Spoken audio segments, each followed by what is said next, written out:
Assalamualaikum warahmatullahi wabarakatuh. Apa kabar adik-adik semuanya? Semoga selalu diberi kesehatan dan dimudahkan dalam memahami materi yang saya berikan. Meskipun kegiatan belajar kita ini dilaksanakan secara daring, secara online, dan terbatas oleh jarak, tapi tidak menghalangi adik-adik semuanya untuk tetap semangat belajar. Oke, hari ini kita akan belajar mengenai larutan penyangga. Adik-adik pasti sudah belajar. Di mata pelajaran biologi sudah dibahas bahwa darah itu adalah bagian yang terpenting bagi tubuh kita. Mengapa darah itu bagian terpenting bagi tubuh kita? Karena darah itu adalah berfungsi membawa oksigen ke seluruh sel. Oksigen dapat terikat dengan baik oleh darah itu jika pH darahnya itu sekitar 6-7. Jika kadar pH darah itu tidak stabil atau berubah, dari 6, misalkan dari 6 berubah menjadi 5 atau 4, itu akan berdampak buruk pada fungsi organ tubuh dan kerja metabolisme tubuh. Untuk menjaga pH darahnya itu agar tetap pada kisaran angka 6-7, maka diperlukan suatu sistem yang dapat mempertahankan nilai pH tersebut.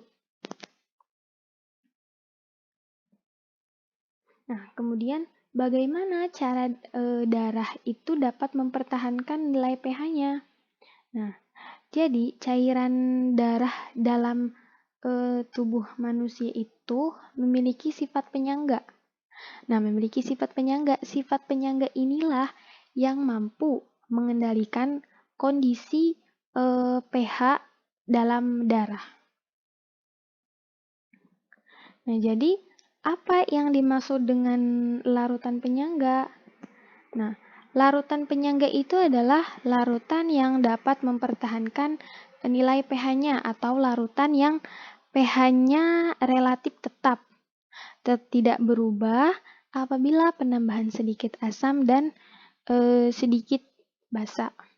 Larutan penyangga ini biasanya disebut dengan larutan buffer. Larutan buffer ya. Kemudian komposisi atau komponen larutan penyangga itu terdiri dari, yang pertama itu ada asam lemah dan basa konjugasinya. Kemudian ada basa lemah dan asam konjugasinya. Adik-adik pasti sudah belajar pada materi sebelumnya, materi asam basa. Mana yang termasuk asam lemah dan mana yang termasuk dengan basa lemah. Di sini ada contoh asam lemah. Di sini ada CH3COOH, HNO3, H3PO4, H2S, dan H2CO3. Dan basa lemah itu terdiri dari NH3, NH2OH, NH4OH, FeOH2, dan FeOH3. Jadi asam lemah dan basa lemah di sini itu adalah merupakan salah satu komponen penyusun dari suatu larutan penyangga. Selanjutnya, larutan penyangga itu terbagi menjadi dua. Yang pertama itu ada larutan penyangga asam. Apa itu larutan penyangga asam? Jadi, larutan penyangga asam itu adalah campuran antara asam lemah dan garam atau basa konjugasinya. Contoh, CH3COOH bereaksi dengan H2O, menghasilkan CH3COO- ditambah H3O+.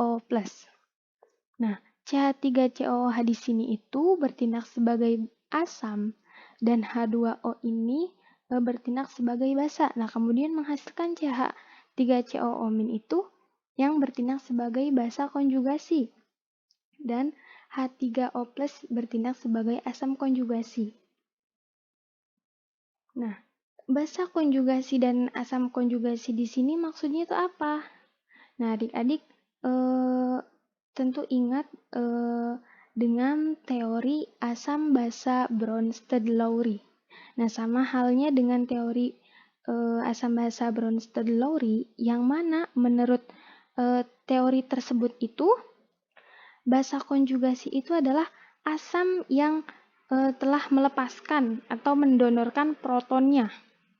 Nah, dan asam konjugasi adalah basa yang telah menerima atau menangkap proton. Nah, jadi di sini CH3COOH itu bertindak sebagai asam, kemudian mendonorkan proton kepada H2O dan menghasilkan CH3COO-. Nah, CH3COO- di sini ia melepaskan atau mendonorkan protonnya. Nah, kemudian ia disebut dengan basa konjugasi.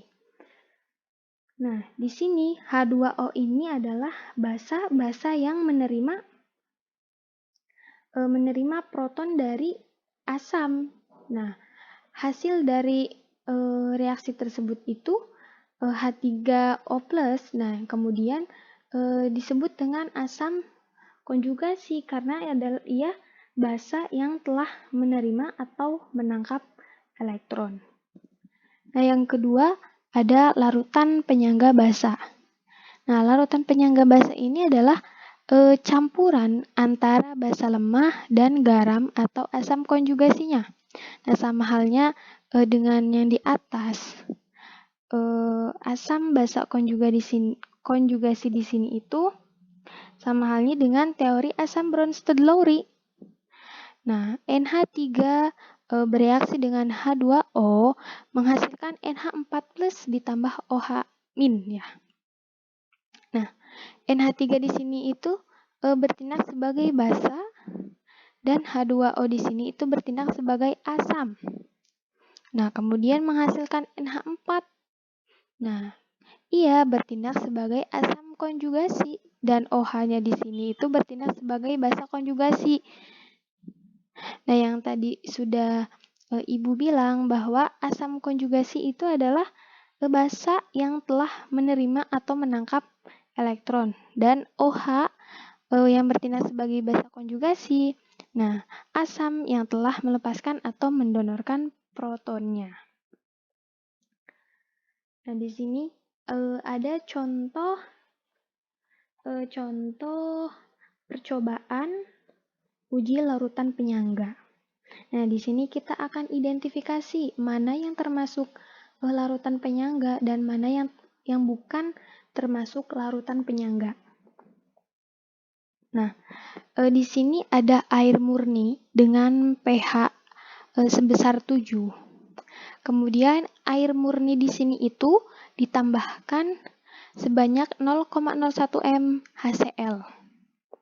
Dan ketika air murni itu ditambahkan dengan 0,01 m HCl dan diukur pH-nya, dan pH-nya itu berubah. Yang tadinya pH-nya 7, kemudian berubah menjadi 2. Nah, yang kedua itu ada CH3COOH atau CH3COO- dengan pH sebesar 4,74. Nah, ditambahkan dengan 0,01 m HCl. Nah, kemudian ketika setelah ditambahkan, kemudian diukur lagi pH-nya dan pH-nya berubah menjadi 4,66. Nah, setelah itu kita identifikasi mana yang termasuk larutan penyangga dan mana yang bukan larutan penyangga. Nah, kita ingat bahwa larutan penyangga itu adalah larutan yang dapat mempertahankan nilai pH-nya apabila penambahan sedikit asam, basa, atau air. Nah, yang percobaan pertama itu tadi ketika ia ditambahkan 0,01 m HCl, pH-nya berubah yang tadinya 7 kemudian berubah menjadi 2. Nah, itu perubahannya perubahan pH-nya jauh sekali, yang tadinya 7 kemudian berubah menjadi 2. Nah, yang percobaan kedua, perubahan pH-nya itu tidak berubah drastis, hanya sedikit saja berubahnya. Yang tadinya 4,74 kemudian berubah menjadi 4,66. Nah, jadi perubahan pada percobaan 2 ini perubahannya tidak drastisnya, hanya sedikit. Nah, jadi kita simpulkan yang termasuk larutan penyangga itu adalah percobaan yang kedua, karena ia ketika ditambahkan dengan asam, pH-nya tidak berubah secara signifikan, hanya sedikit saja. Nah, berbeda dengan percobaan yang pertama, ia perubahan pH-nya itu sangat drastis, yang tadinya 7 menjadi 2. Sampai sini semoga adik-adik paham. Nah, kemudian contoh lagi percobaan uji larutan penyangga. Nah, di sini ada 2 larutan. Nah, yang pertama itu ada larutan A dengan pH awal sebesar 3, dengan larutan B pH awal sebesar 5. Nah, larutan A ditambahkan sedikit asam. Nah, kemudian diukur pH-nya. pH-nya berubah menjadi 1. Yang tadinya 3 kemudian berubah menjadi 1. Nah, setelah itu ditambahkan lagi sedikit basa dan diukur lagi pH-nya. Nah, pH-nya berubah menjadi 5,5. Yang tadinya 1 menjadi 5,5. Dan yang terakhir ditambahkan sedikit air dan diukur lagi pH-nya.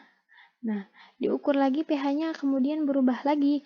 Yang tadinya 5,5 kemudian berubah menjadi 3. Nah, kita beralih ke larutan B. Nah, larutan B di sini pH awalnya itu sebesar 5. Nah, kemudian ditambahkan sedikit asam dan diukur pH-nya. pH-nya berubah, yang tadinya 5 berubah menjadi 4,9. Nah, 4,9. Kemudian ditambahkan sedikit basa dan diukur lagi pH-nya. Berubah lagi, yang tadinya 4,9 menjadi 5,1. Nah, setelah itu ditambahkan lagi sedikit air. Kemudian diukur lagi pH-nya dan pH-nya berubah lagi, yang tadinya 5,1 berubah menjadi 5. Nah, kita bandingkan antara larutan A dan larutan B.